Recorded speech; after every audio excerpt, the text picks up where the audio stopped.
Welcome back to the 128 KB podcast. We are back once again. Due to lack of popular demand. Yes, that demand is so lacking. I have been away and it's been 3 weeks since the last podcast. Wow. People have been complaining. Have you seen? I know. I've seen people have been comments. commenting like, where's the podcast gone? Can't deal with Andy on his own. He's really annoying. I saw that one. I saw the one's like, just go back to the podcast, please. Yeah, I was like, we've always had one podcast, but, you know, there we go. I know. I was like, God damn, that guy just spent the day making that video. And you're like, I want both of them just talking about nothing, please. That's it. Yeah, that's it. Just rambling. So I had so much hurt and pain for all the hatred I got for my videos. I became ill. Yeah. So I apologise to everyone. Make sure you stand back from whatever you're listening to me on so you don't catch it. Yeah. Yeah, wipe it down afterwards because Andy's sniffling. And he's a hero for getting through this episode. Well, we'll see. But, I might just pass out halfway through.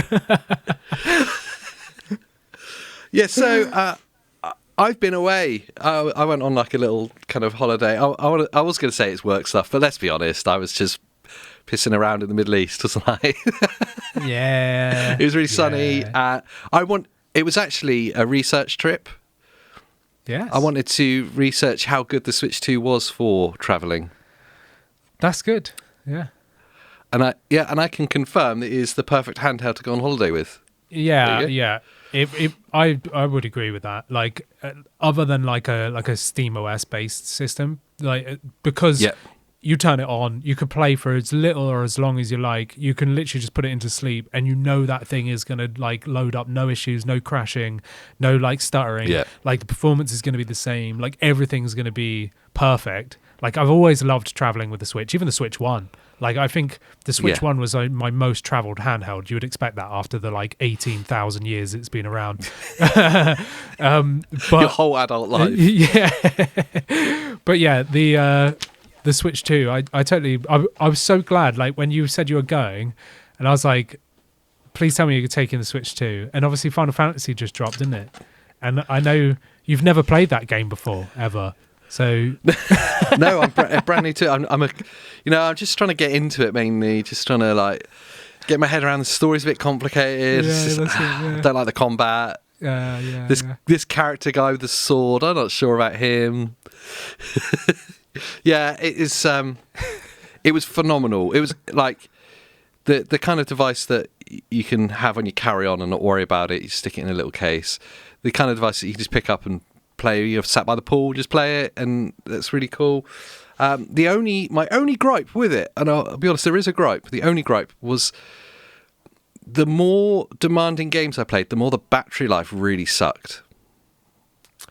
Like kind of like getting down to like the 1 hour mark and being like, ooh, wow. I need to go and find a plug. Oh no, what you need to go and find is a decent power bank.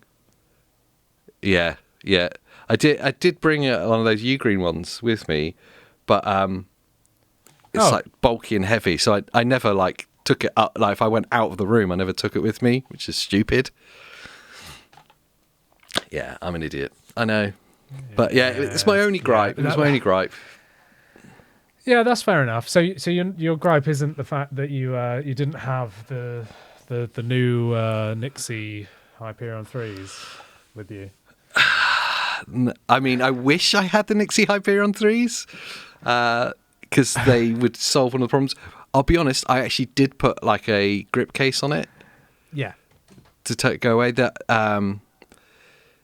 there's one, we didn't cover it, but it appeared here by a brand called, it's like CowPS, COWPS. It's like, I remember seeing them as like random Amazon stuff. Okay. And they sent this case, and it was like in a really premium box. It was like this is not what I expected at all. Oh, wow. And I had just left it here. I hadn't done anything with it. And when it came to like, I've got to get ready for the flight, I was like, I don't want to just stick the Switch I want to put it in a case. Yeah, so I was looking, find like a TomTok carry case or something. And I saw this, I was like, I wonder what that's like. And full on, 3-piece grip case for the back, for the Joy-Cons in the back, and then a front cover like the that you get on like from... Who does those? Savage Raven? Yeah. Yeah. So it's very similar to that, but it gave the Joy-Cons the horns. Yeah, nice. So they're more ergonomic. I was like, it's actually loads better.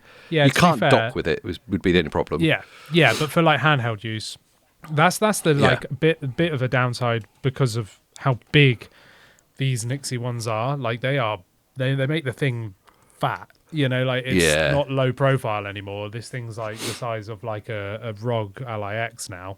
So easy. You know, it's a pretty big boy. So with the normal Joy-Cons on, the whole thing is still super slim and tiny. Yeah. So it makes it probably a bit better to travel with. I need to ask you, because obviously you've had like first hands-on with that, and you haven't done any like proper deep dives yet. When I was watching your video, my first reaction was, I don't like the step. The step from the Joy-Cons down to the screen. Yeah. How is it in real life? It's pretty ugly, if I'm honest. Yeah. I would prefer a step on the back and then have it flush with the screen. But because you say that, and then when you're holding it, if there was a step on the back, you would feel that step. So I feel like that's why they've done it to the front, because you never put your fingers around like you don't hold the screen like this, do you? So with the space that's there, could they not have tapered it better so it actually slopes down totally? Oh, they've really sloped it down. Yeah, I think it would look weird. They have sloped it down, but then there's just a sheer drop. So yeah, it's a bit weird. I believe the MobaPad ones are going to be flush, like actually flush. That would be impressive. But yeah, so we found this with the Switch 1 versions of different alternatives. They were never really like flush. Again, I believe the MobaPads did manage to get them flush front and back. From, if memory serves me correctly, which it probably doesn't because I'm sick. but yeah. I mean, they look promising, but obviously we have got the like the test units. These are not retail units, so I did find some issues that I put in the first video out. Like cardinal snapping, which is quite a big issue. So I'm really hoping that NYXI fixes that before launch. Yeah, cardinal snapping's a weird one, isn't it? Because it does appear in quite a few devices and never really gets patched out. No, I don't know if takes it's ages to get patched out. Yeah, I believe it's a firmware issue thing rather than like a hardware issue thing. But I really couldn't tell you. I don't actually know. So and it was the ROG Ally X suffered from it, regardless of whether you had the GuliKit Hall Effect sticks in or the handheld DIY sticks in. They all had cardinal snapping. So to me, that sounds more like a firmware problem, since they were all affected. I retested the Xbox Allies and the Legion Go 2 after I found the cardinal snapping on the NYXIs. I know I'd tested it before, but I was like, no, I want to double check. And none of them suffer from it, which is really nice to see, because it completely breaks, like, unless you're playing like platformers, then even then I would say it's an issue. You know, you don't want the cardinal snapping because you just can't aim, because it's constantly snapping to, you know, whichever axis. To the cross. Yeah. Yeah. It's it's a weird one. There was part of me at first that was like, maybe they've done this on purpose. Maybe it's a purpose, but it's so interfering with pretty much every game type. It's obviously not. But whether it gets, I hope it does, because I want to see good Pro Joy-Cons for the Switch 2. We all do. Yeah. Yes. I'm excited to see what MobaPad do. I know we do a lot of work with them, so it sounds biased, but on the Switch 1 generation, they were the best. Yeah, they still are. So I'm excited to see what they do here. Yeah. Right, it's time for me to pay the 128KB bills for today's totally impartial video sponsor, and that's GameSir. And look, I need to be totally real with you for just a second. This isn't just an ad read. Both Andy and I use the G7 Pro as our daily controllers. It's literally the controller we both use daily. It's that good. So when GameSir told us about their new special edition versions of it, we got really excited that they wanted to promote it here. This is, of course, the G7 Pro Zenless Zone Zero Edition. And yes, it does look incredible, but the real reason that this is the holy grail update is that it now has officially licensed Xbox Wireless. Yes, that is amazing. amazing. It means native, rock-solid connectivity. You can wake up your console from the home button. It's the one feature that the G7 Pro was missing, and it is now here. And yes, because we are super nerds for the specs, this has actually got some upgraded tech inside it too. You get MagRes TMR sticks. That's the next generation of Hall effect, so zero stick drift, but with higher precision and less power consumption. You also get those optical micro switch ABXY buttons for that instant mouse click feel. You get Hall effect triggers with physical stops, and on PC it hits a massive 1000 Hz polling rate, even when using it wirelessly. Plus, the unboxing is insane too. You get the magnetic charging dock, a carry case, extra faceplates, and custom thumbsticks all inside the box. This is a genuine recommendation from us. It's the controller we use, just leveled up to insane levels. So hit the link in the description to check out the G7 Pro ZZZ edition.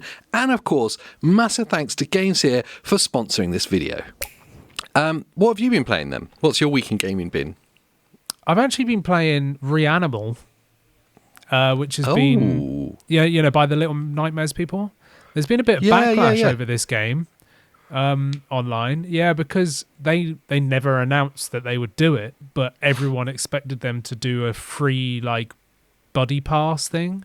So because the game's co-op, couch co-op is how it was designed. So that's what they were focusing on. They put online co-op in it as well. But they never said that they were going to do the free jobby. Do you know what I mean? But day one came out and everyone kicked up a stink. What? I've got to buy the game to play it with someone. It's well, generally that's usually how it goes. If you want to play a game, you kind of got to pay games. For it. Yeah. Even though the people that made A Way Out and It Takes Two, I can't figure who they are at the minute. All of those have body passes, which is great. I'm all for that. I think that's the best way. But if they don't announce that they're going to do it, then you can't expect it. But anyway, so everyone kicked up hell about the fact that there was no free buddy pass. And literally within hours of launch, the devs had implemented it and put it live and put a body pass there. So it got it literally got review bombed, and then same day they fixed it, even though it was never promised. And then people were trying to revert their reviews and stuff because they'd actually done it. The other issue people had with it was that it's not a very long game. So people are saying it's about 4 to 6 hours or something like that. It's very short then. Yeah, it's very short, but it's an experience kind of game, isn't it? I mean, I've been playing it now every night for, I want to say about 5 days, for about an hour to an hour and a half. So I mean, we're just casually playing it, and we've already beaten out that time frame. Do you know what I mean? Yeah. And we only got stuck on one bit because we forgot that you could creep, and I thought you just had to go in guns blazing and attack everyone, and you just keep dying. So I literally tried this room 5 times and just kept dying. I was like, what are we doing wrong? It's no, you're not meant to attack anyone. You're meant to try and creep past them. I was like, oh yeah, okay, that makes sense.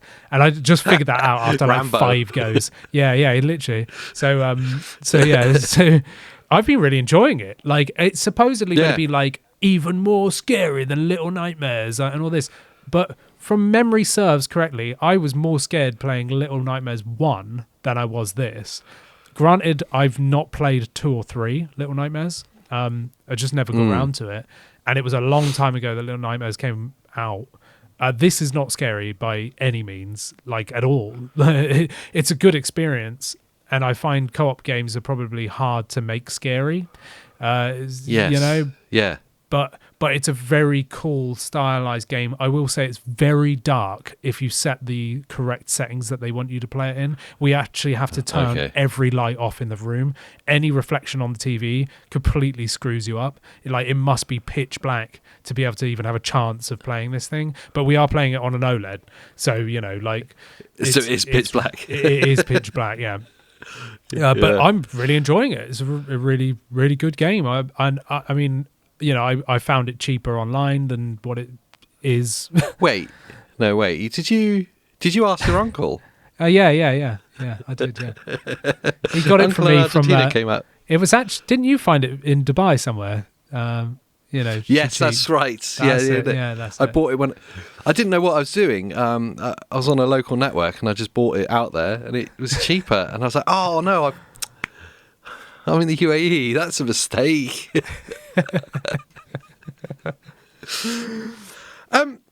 Okay. I was going to bring up your Resident Evil 4 remake issue, but you've got a whole video coming on it. That there's it's Monday. A performance issue on the Legion Go 2. So if be prepared for that on Monday. I'm going to skip straight to Xenoblade Chronicle X Definitive Edition, Switch 2 Edition. Firstly, it's a bit embarrassing that that's the name.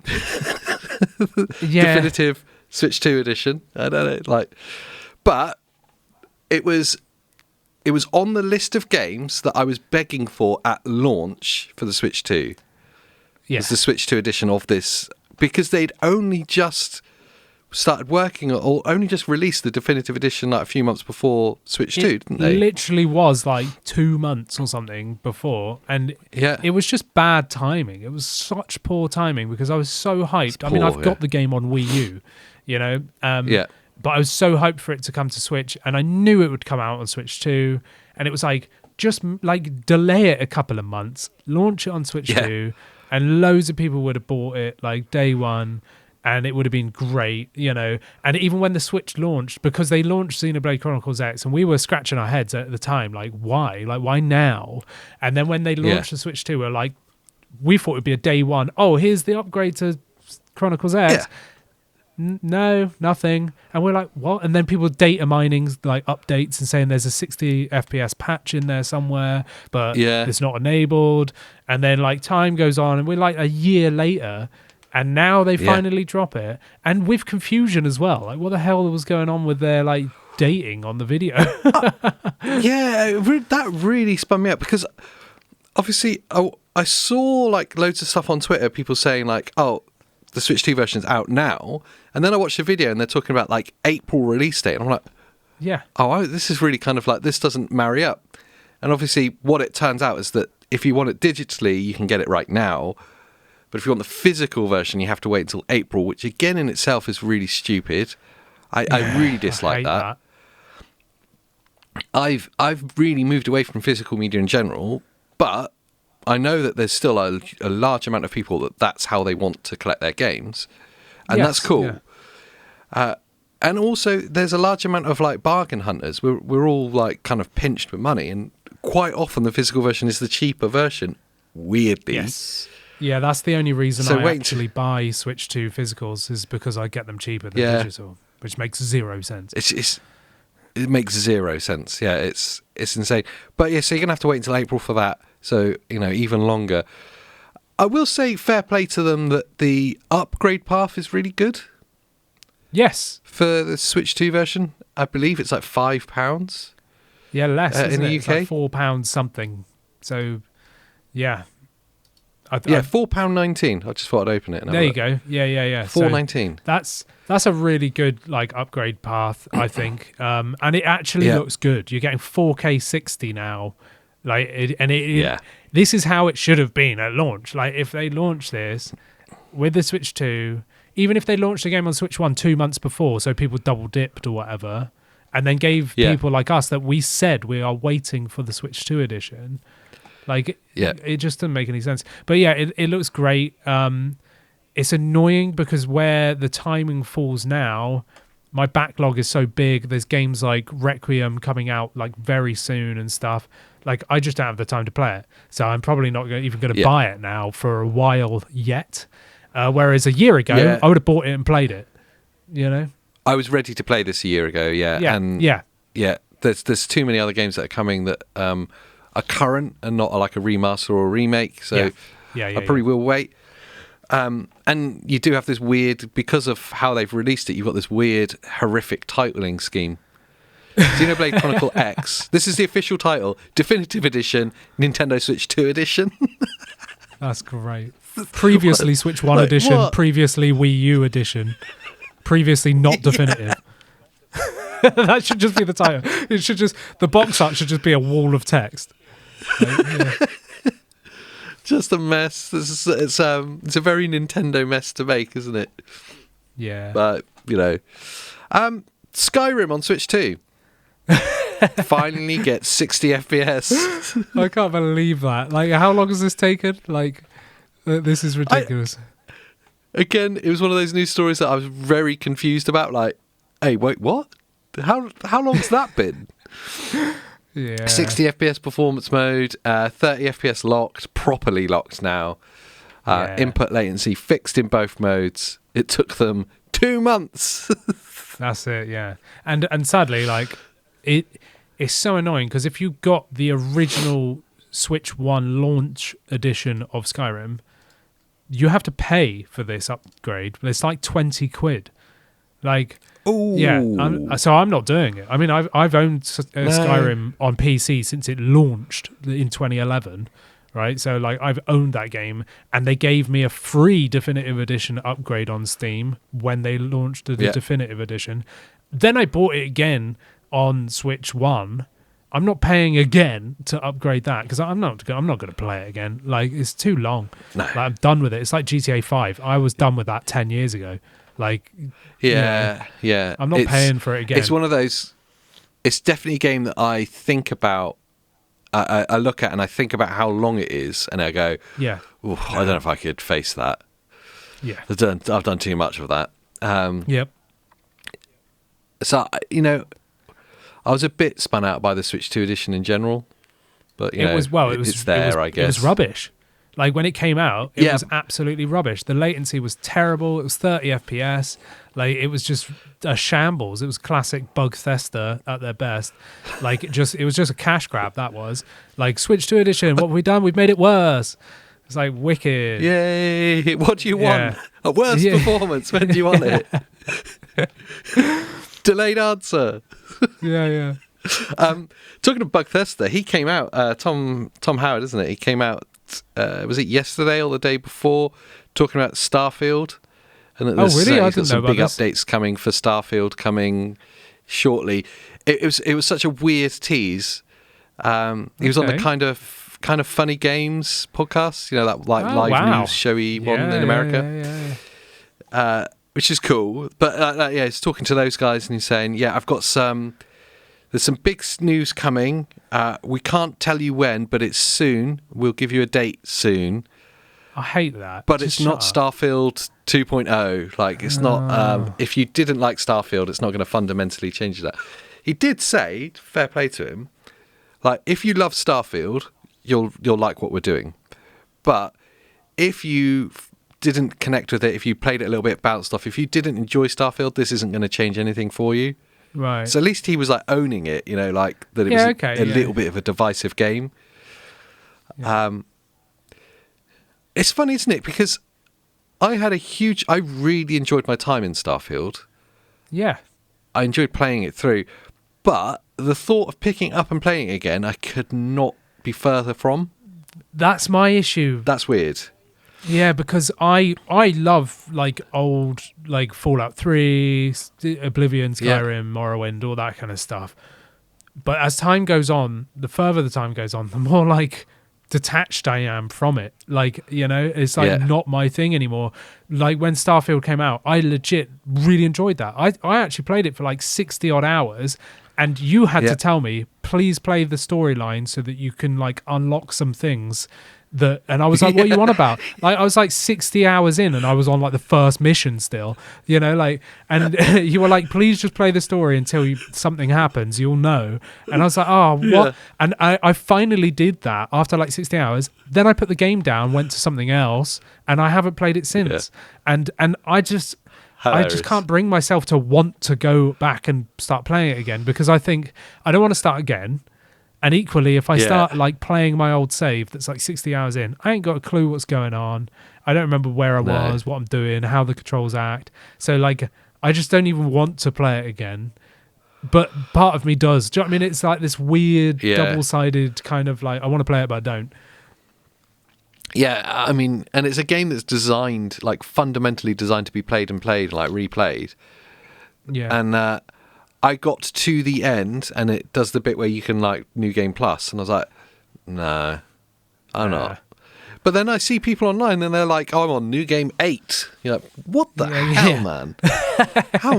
Yeah. What?" Yeah, that takes a certain type of person. Like I once I've played a game once, like that's it. It's done. Yeah. Like it is gone. Unless it's something like Resident Evil. I mean, I've played all those games like multiple times. I don't know why. I can't even tell you why. But I have. And the same with like certain games, isn't it? Stuff. Yeah. Certain games you can just do weird. it. But like, yes, to be fair though, the other thing with Starfield being giving you that feeling of like almost like new game dread was it did get repetitive if you weren't playing the storyline. The main quests, the main faction quests were like really good, really action packed and interesting. Anything side questy got incredibly repetitive incredibly quickly, and they were really guilty of using like repeated location types. So the locations would be different, but the internals would be identical. Yeah, basically the same thing. To the point of to the point of like enemies would spawn in exactly the same place. You'd go into a... Because let's face it, RPGs are all basically dungeon crawlers in one way or another, aren't they? Fundamentally. Yeah. So you'd go into a new dungeon, let's say, and it's laid out in exactly the same way as another one you've been in before. It's like, So by the end, when you've got like good weapons and good abilities, it's just like, you're just like... like John Wick in it through there. Yeah. You know exactly where they're going to be, shooting people's heads through walls. Like, yeah. Superheroing it. But so it did make it removed the challenge and it made it a bit boring to explore. I mean, I had fun. There was fundamental problems. I was doing like quite big, like all the big like side quests, like the main like side quests, and then I was just prattling around, like just flying about doing stuff. But I feel like if I just focused on the main storyline, I would have had a better time. You know, if I just sacked off everything on the side and just storylined it. And that's probably how I could pick up the game again if I was to do that. But there's just so much going on with it, I just can't bring myself to. I get that open world dread that we've talked about a lot. Yeah, and it's a full-on game, like control mechanisms and stuff are like very specific. So then you have that weird thing of like playing like you're playing the game for the first time, but you're actually at like level 100. And yeah, exactly. Yeah. Horrific, me. Yeah. Okay, Pokemon. We're sticking in Switch 2 land for a minute. What is going on here? Well, firstly, they've got their 30th anniversary next week. Yeah, I'm all for that. So this time next week. That's cool. I'm all for that. Yeah. And, you know, obviously as part of the 30th anniversary, they're going to announce some games, I would imagine, or like remakes or re-releases. So. Yeah. Well, they thought, why wait? Why wait? Why not just do it the week before? And Pokemon Fire Red and Leaf Green, you know, this is amazing, isn't it? They're coming. They're back. And they're coming to Nintendo Switch Online, right? No, they're not. They are coming for. They're coming for sale. Just $20. Just $20. Just $20 for your Switch, digital only. Each. I don't understand because they're Game Boy Advance games. Am I right? Yeah. And Game Boy Advance is part of Nintendo Switch Online, right? Yep. And the whole point of Nintendo Switch Online is that you get access to these classic games. Yes. For free as part of your subscription. So, what's going on here? I don't get it. £17, $20. Yeah, for a game that's like 20 years old, 25 years old, something like that. That, bear in mind, like most of us would have bought multiple times on whether that would be like the 3DS or the Wii U, where it was like less than half price of what they are charging now. Like it's kind of ridiculous. This should be part of Nintendo Switch Online. And what I don't get is how people will kick up an absolute stink about stuff, but everything... So this news dropped this morning, like, you know, literally today, and nobody is having a go at them about this. Everyone's excited.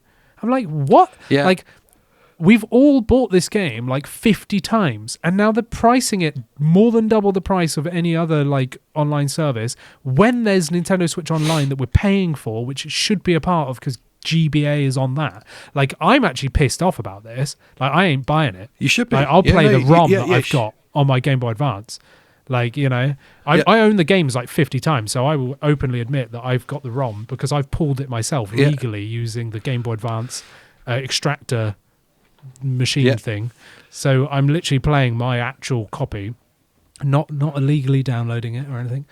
But yeah, like I'm not buying it again. Like, I don't. No. I think this is a rip-off myself. Now, if I turn around to you and I said there's going to be both versions on a physical Nintendo Switch 2 special edition collector's thing, it's 20 quid. Yeah. Bam. You'd be like, I'd be happy. I'd get it. There would be and if they did that HD 2D remaster, like where you can like pull it to the original or like press a button in the menu and it goes to like modern, full widescreen. Absolutely. Yeah, I would buy that all day long and it would be sat on the shelf with Pokemon stuff right behind me where everything else is. But nah, not this. I don't get it. $20 for a digital version of a game that should be part of your subscription. And honestly, there's a few people. I'm looking at like the Twitter announcement where they announced Nintendo UK have announced it. Yeah, there's a few people going like, "What about Switch Online? Why is this not part of the subscription?" But generally, you're right. Most people are just really excited that it's coming. Yeah. I always hate it when I find myself in the minority of a situation like that. I'm like, what? Why can't you see what's going on here? But this is a rip-off. Yeah. Yeah, it's a shame, man, because why is this not part of the 30th anniversary announcement as well? Like, what are they up to? Why did they just announce this like early? So supposedly there was leaks of this, but Nintendo have never reacted to leaks. So ever, like, just poo-poo it until next week and then just launch it. Why is it a week early that they've just gone, oh, by the way, and it's not even out now? Like, that's what I don't get. No. It's out on February the 27th. So this should have been part of that direct, and it should have then said out now. But instead... And then everyone will be like, oh, what? Yeah, instead it's a week early. What's with that? Do you think that means that there's going to be something bigger in the 30th anniversary and out, like, direct? I'm really, really hoping. Yeah. New Pokemon? I'm really, really hoping. New mainline? The Switch 2 exclusive mainline, the one that's actually ground up, built up for the Switch, not any of this like Z&A like Legends where it was a Switch 1 game with a bit of polish on it. Like, I want to see what the Switch 2 is capable of. Have you pulled it out of the 90s like all the rest of them, or is this actually going to be a new game? You want to see like Pokemon / Beast of Reincarnation? I was trying to think of the name of the title, which I can't think of right now because my head is a mess. But that's exactly it. But supposedly, according to insiders, which we are, by the way, and someone unsubscribed because I said that I was an Xbox insider, which anybody can be. So I'm sorry, I had to just bring that up because that was hilarious. I can't remember where I was going with that now. Oh, people had been leaked, or like insiders have been saying that the next mainline Pokemon game is going to be what people expected from a modern day system. So I really, really hope, and this is the 30th anniversary, I hope they've been working on this game in the background for like 5 years, not 1 year, like for like 5 years, and that's the reason why the other ones are being a bit like low quality control. Then this one blows our mind. I can't see how that would be the case because they've clearly been working on Beast of Reincarnation for like 6 years, hence why all the Pokemon games have been a bit like lackluster for the past 6 years. So when have they found the time they're a small studio, when have they found the time to make something decent for the Switch 2? I don't know, maybe I'm being skeptical here. I'm really hoping that that's not the case, but please put some voice acting in them. Yeah, I want to believe you. I want to believe. But it's also the Pokemon games, and they want to churn them out once a year. Like, like clockwork. And the mad thing is, they do it and they sell. Yeah. Scarlet Violet still sold, and it was absolutely fundamentally broken. Z&A did still sell, and it's nowhere near the level of quality that it needs to be for a Switch 2 edition of a game. It's just it's not there. It's good, but it's the lack of voice acting, the lack of fidelity. It's just not there. Yeah. They do it, and they sell games, and they get away with it. And they get away with it in a way, even like the football games couldn't get away with it. You know, when it was like FIFA, like every year, and it's the same game every time. And eventually people got fed up with it, and it's kind of died off a little bit. But like Pokemon are like in a different stratosphere. They can just... Yeah. They could literally release a turd. They can release a game from 20 years ago and charge 20 quid for it. Yeah, and people will buy it. People are excited. Yeah. Thanks for taking my money. Yeah, again, for the fifth time. Yeah. No, not happening. But yeah, the next Pokemon, I'm not holding my breath, basically. I want to see, like... Do you know, I want to see, like, Final Fantasy levels of, like, amazing. Like a really deep, immersive RPG, but in that universe. Like what looks like Beasts of Reincarnation looks like. I know the team can do it. Yeah, It'd be or amazing. just, again, either that, get Monolith Soft in the make Xenoblade Chronicles and pair them up with the Pokemon Company and then make something spectacular. That. Yeah. People would lose their minds. Oh, yeah. Like, it would be... And stop being annual. Just, like, do that and, like, work on it for, like, 2-3 years. More, yeah. Do a 5-year release. I wouldn't even care. Just make something Have amazing. 2 or 3 of them per generation of console that are, like... Yes. Absolutely groundbreaking, defining. Yeah. And do you know what? This generation is going to go on way longer than we anticipate. I think that's becoming really clear now. We're going to kind of transition now into like some of the bigger stuff, like the RAM shortages and how that's affecting the handheld world. But before that, it's not in our list. Like, PlayStation are rumoured to be pushing back the release of the PS6 until 2029. Yeah, because of off the back of all of this that's happening everywhere. Yep. Which would mean that we are in a 9-year generation. Yeah. That would be kind of in line with like Nintendo's policy. Yeah, that's true. Because they're kind of like a 9-year kind of... But PlayStation going to 9-year... And I mean, to be fair, this generation with the home consoles, specifically like PlayStation and Xbox, never really started. It's still kind of like ambling by. Like there's not been a huge amount of like generation-defining step-ups in game quality. Not like the surge of titles that are exclusive and can only run on PlayStation 5 or Xbox Series. That hasn't happened yet. So extending it, like, maybe it's right. Maybe that is what we need. If they're going to be so expensive, if we're going to get like this £700-800 price point for consoles now, then maybe they need to be like a 10-year gap. Yeah. And then PC's really laughing. Yeah. I mean, I think that will be the case with the next-gen consoles, and I feel like next-gen consoles should be able to handle that time frame better, because they should have machine learning, hardware upscaling in them. Yeah. So they will be able to handle these titles for longer. I mean, base PS5, base Xbox Series X, like they don't have that. You know, I know the PS5 Pro does have PSSR, you know, which is a hardware-based upscaler, but even that, like, it just feels like a testing ground for the PS6. I feel like the next-gen consoles will be able to handle that strain a bit better because they'll have better upscaling techniques. But yeah, man, it's difficult. It is difficult because I feel like they're struggling now. You know, the current consoles are struggling. The baseline ones are, for certain. Yeah. And now this kind of rumbles on over to the Steam Deck. Like, this is the first part of this, what's happened this week. The RAM shortage is impacting the Steam Deck. The Steam Deck's completely out of stock in America, or at least it was like a day ago.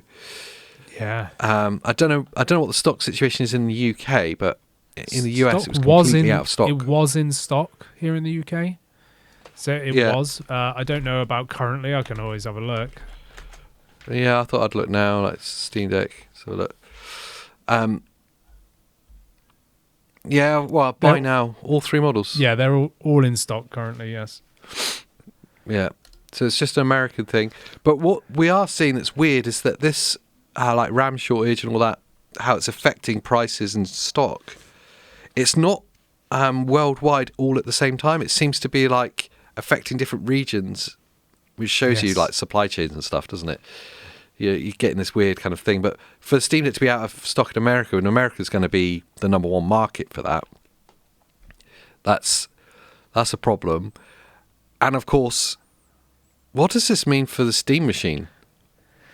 Yeah, that's the thing, isn't it? And they've delayed it, haven't they, or whatever, because of these pricing issues and everything. Have they?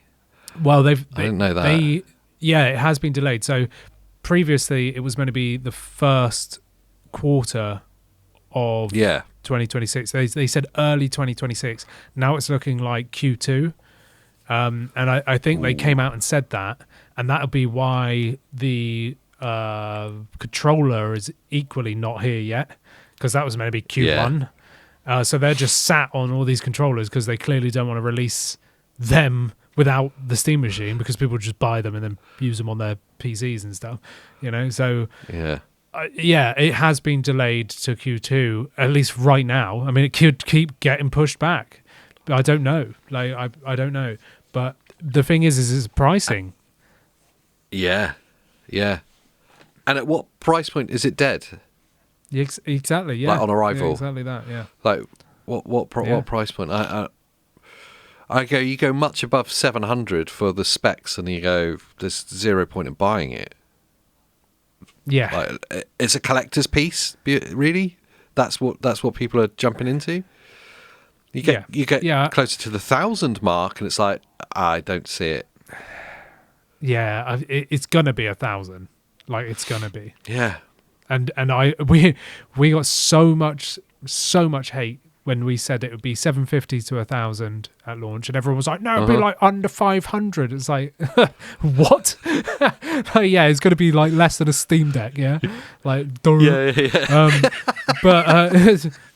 But yeah, sorry. Like, And we were so right about all these price increases, the RAM shortages. We've been talking about this since like November. Like, Yeah.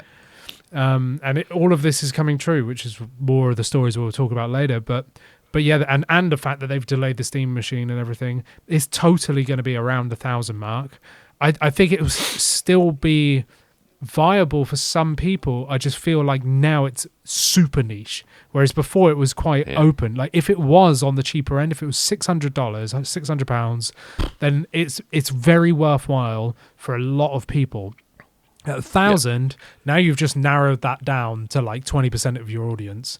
Like, I totally agree. It's going to be a struggle. Like, it could have like genuinely competed for the TV against PlayStation and Xbox, but as the price runs away from them, because Steam don't have the same ability to like loss lead and to hammer the price down as those guys. Yeah, as soon as it runs away from them, then it stops becoming a competition, and it could go the way of when they've tried to do Steam machines in the past, or when other people have tried to step into the TV space and just been hammered. I guess it's a tough market to crack, isn't it? Because the majority of people want to spend cheap, and they want to keep something for like 5-6 years. Yeah. And they want it to work out the box and not have any problems for that whole time, which is, for computing, is genuinely hard to achieve. Yeah, especially because this literally is a PC. Like, you could install Windows on it. Like, you could do whatever you want with it, and that's the issue. If this was like a custom, like the consoles of old, where it was its own architecture, it had its own software on it that had nothing to do with Linux or Windows, like then it's a different story. But because this is like basically an open source bit of kit, like you could do whatever you want with it. That's why the prices will be high. That's why they said don't expect console prices, like because they can't take that hit. They can't subsidize it because they're banking on people buying games through Steam. But like you brought up when we first started talking about it, there's nothing stopping other people from buying loads of these and then never using Steam and never buying. Yes. So that they've got to make a profit on the hardware. Otherwise, they'll just sink. And that price rise thing, as we're kind of on it, it's now spreading out. We're seeing it. Xbox Series X, Xbox Ally X, XAX. Yeah. When did the XAX thing start? Because I've just started seeing that everywhere. As the new. It's been going on for a little while. It started. Oh, what, the XAX, the naming system you're on about? Yeah. It's been since the beginning, really. I've always laughed because I call it the ARXAX because it is the Asus ROG Xbox Ally X, isn't it? So it's the ARXAX. You've got the ARXAX. The ARXAX. That's what I like to call it. We're seeing the prices starting to creep on this. Firstly, the story broke in Japan, if I'm right in thinking, that there's the first price increase happening there, but it wasn't in any other regions yet. And Japan has a weird economy with that. We've seen it in the past where things have peaked in price there and never been raised anywhere else. Like, it does happen, but we've all been keeping an eye on this because it's like, this feels way too interconnected for it just to be like a one-off random Japanese thing. And then, was it yesterday? I think it was yesterday, something or like even that. Last night. Yeah. Surprise, surprise! We're now seeing a price increase in Australia for the ROG Xbox Ally X. $200 Australian dollar price increase. That is a significant percentage increase. Yeah, significant, isn't it? That's a big step up. Yeah, that's in line with, because whilst you were gone, I did the video about the Legion Go 2 in the UK finally getting a price rise, which was a £200 increase UK wise, and I did the conversions for the Americans, and that was like big. It made it very expensive. So to get a $200 increase for the Xbox, Ally X, it's pretty much in line with what happened in the UK. Yeah, reading the article on PC Gamer about it, they've obviously compared the Australian price increase with the Japanese one, and after conversion, it's exactly the same value increase. So this is what we can expect. I don't know what Australian dollars to pounds is. Oh, it's half. So there you go. It'll be £100 increase, or like $140 in the US. So that's what we can expect. £100 on top of the ROG Xbox Ally X. Nothing about the base version. The Xbox Ally. The Ally. Yeah. Yeah, and no word on that. So I would imagine that it's affected in similar ways, but because it's got lesser components, they're probably in less short supply. Yeah, if you follow me. Maybe. Yeah. Yeah, maybe. It may not be as significantly affected, but we'll see a price increase for certain. £100. How does that make it sit? So what was the release price? $799, wasn't it? Of the Xbox Ally X? $799 UK. I think it was $999 America, wasn't it? $999. Yeah, that was it, because they were losing their minds about being $1,000. It was $1,000. Yeah, I'm pretty sure. I might be wrong there. But yeah, because we had it the same price as the Ally X. $799 from Asus. There you go. So in the UK, it's £800, which would mean it would go up to $899.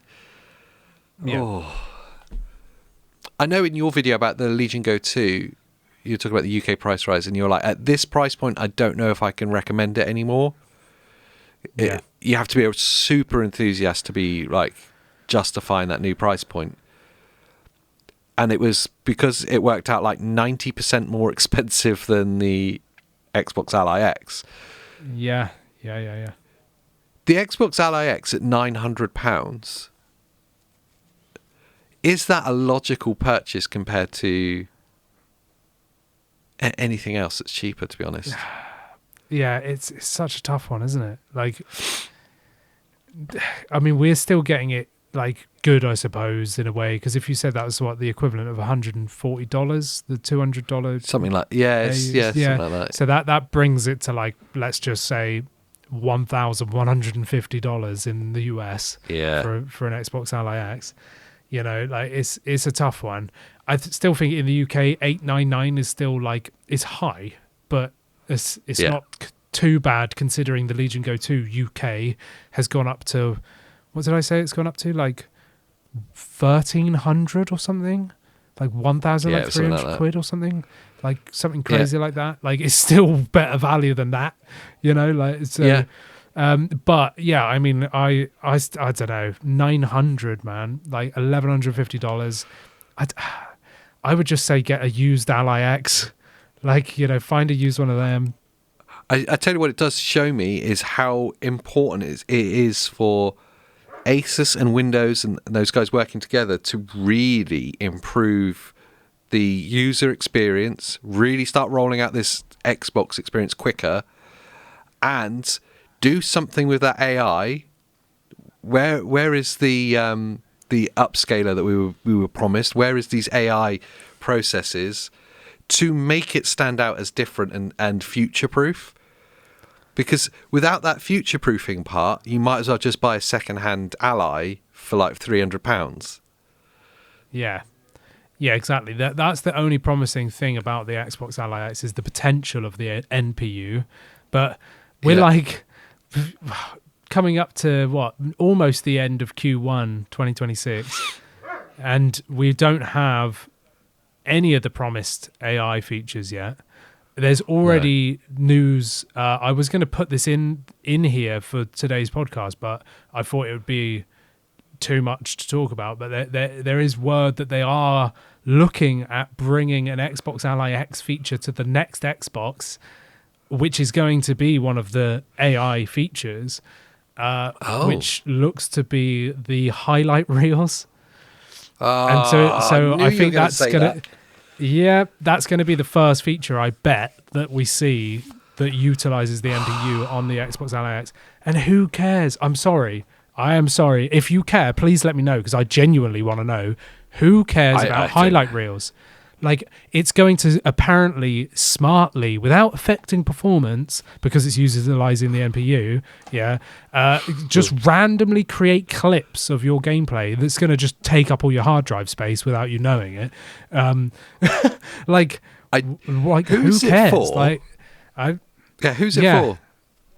Because if you want clips of your gameplay, your highlight reel, you're a streamer, you're a content creator of some kind. You're playing for a capture card, okay? You're recording it yourself. And maybe there's smart software that you're using to create clips and all the rest of it. If you're just a normal player, what's wrong with the screenshot button that does like the past 30 seconds record? Yeah, that's what I mean. It works fine. Yeah. I don't get it. And I don't know. I've on occasion used that when something hilarious has happened and I want to show someone. But I think it's for good it to be constantly making highlights. Yeah, that's what I mean. Like, because how are you going to know when you want it on? So you either always have it on or you don't. So, like, for me, I would just immediately turn that off. Like, I don't want you taking up my drive space. Like, you know, like it's not for me. The other one is obviously like the co-pilot thing. Like, okay. And then the only one really that we know about, the only one we know about that's going to be potentially useful is ASR, or what we kept calling it, Arse. ARS. Yeah. So, and even that, I'm skeptical. The more time goes on, the more skeptical I am that it's just going to be for external upscaling, for games that don't even have upscaling natively built into it. So it's like going to be so unbelievably niche. Like they still said, oh, there's other features we haven't announced yet. And it's like, oh, cool. What are they? Like what? Where? Yeah. Where? And more importantly, where? Like, where are they? Because we're a long way into this for like owners, and for those that are sat on the fence still, they need a reason to buy this. One reason might be, and it's the final kind of big story about this price rise thing, is apparently the Legion Go 2 price hikes in America have seen some retailers make it listed at $1,800. Yeah. So BHP or B&H Photo, whatever it is. They have it. I've got the thing open right in front of me. They've got it listed at $1,850. Now, the website articles are sensationalizing this because they're going, oh my God, it's gone up from $1,350 to $1,850. It's like, hang on a second, because the $1,350 MSRP of the Legion Go 2 was for a 1 terabyte drive version. This new price is for the 2 terabyte version, which already was over $1,500. So you're now just clickbaiting people and scaremongering. You'll get your information right, like whoever listed this. I mean, PC I'm reading guide. the article here, and they're talking about a $500 increase. Well, it's not, is it? No. It's not a $500 increase. You're comparing two different products. Yeah, exactly that. So that is kind of frustrating. I'm just trying to see if I can load the website. Nah, their website is just broken, probably because we're in the UK. I was trying to see if I could see if they have the other variants listed, but it just doesn't work for me. I will say, I mean, there's a big problem with stock still with the Legion Go 2. Yeah, there's been an issue with stock like ever since it launched, and it's never recovered. At least you can get the Xbox Ally X in stock in most places now, at least here in the UK. Yeah. I could go and pick one up from like Currys or whatever now.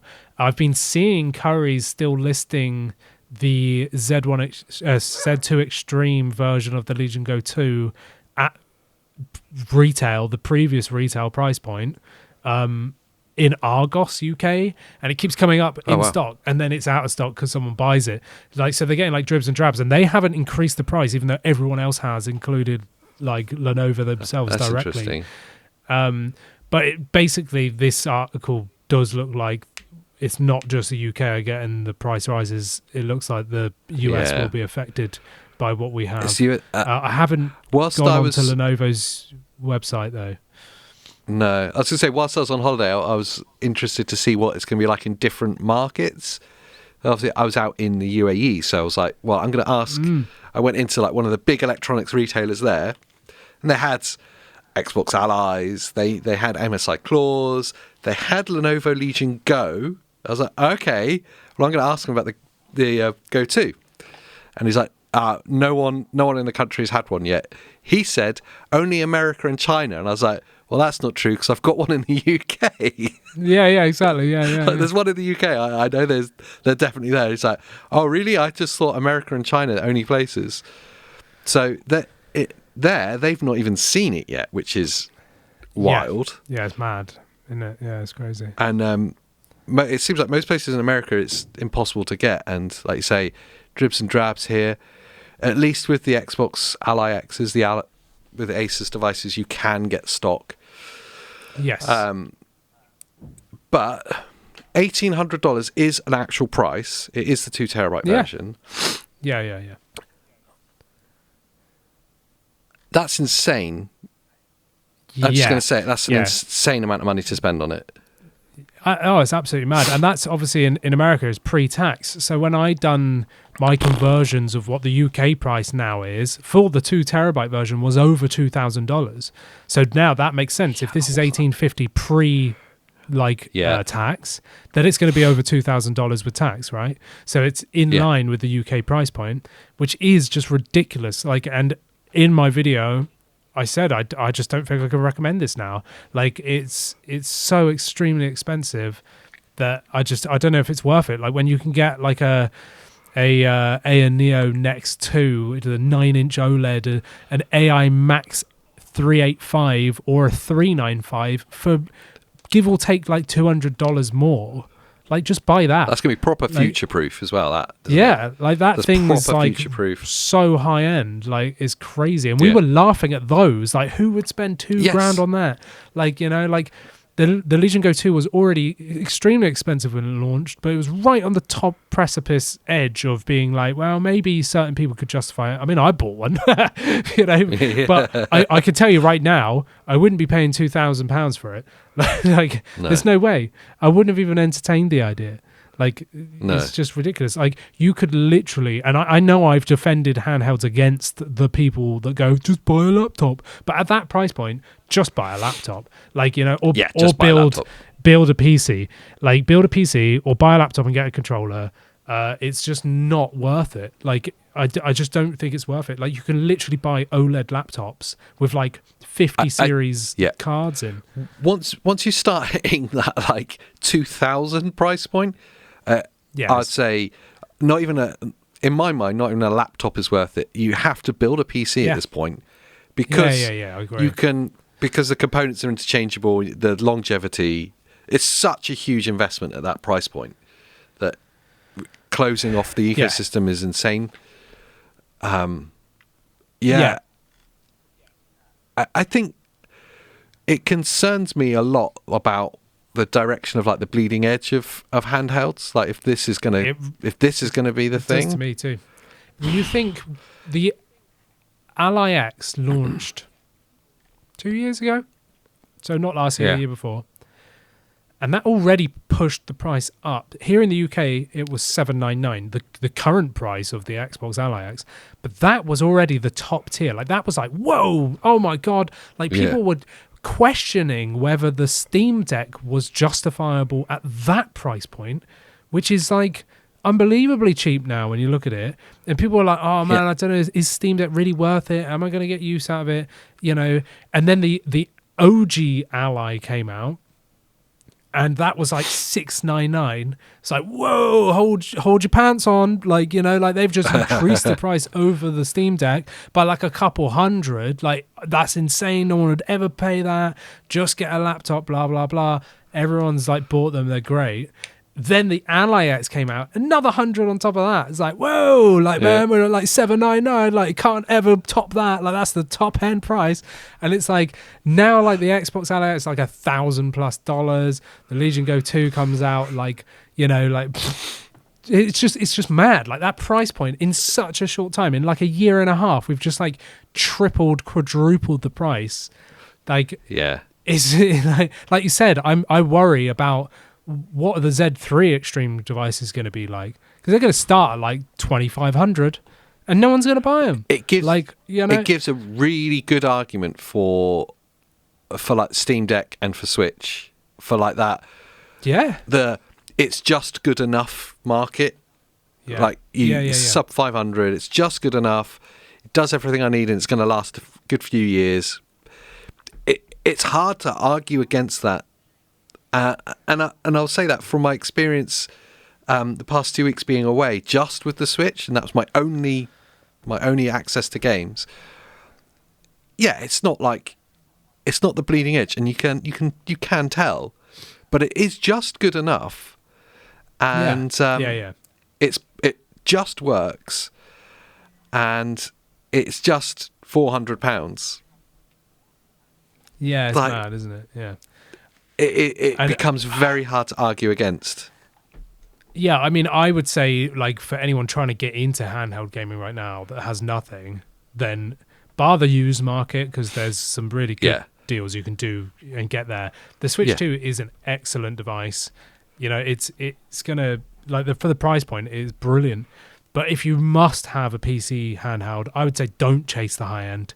Get a second-hand used, like, whatever, like a Z1 Extreme, whatever, and stick with that. I feel like all of us that have handhelds now just need to stay with the handhelds we've got and make them last. Like, I know I've got the Legion Go 2, so it's easy for me to say because it's got a beautiful screen, but play what you can on it handheld and then stream to it the rest of the time from your PC. Don't be spending 2,000 plus on a handheld.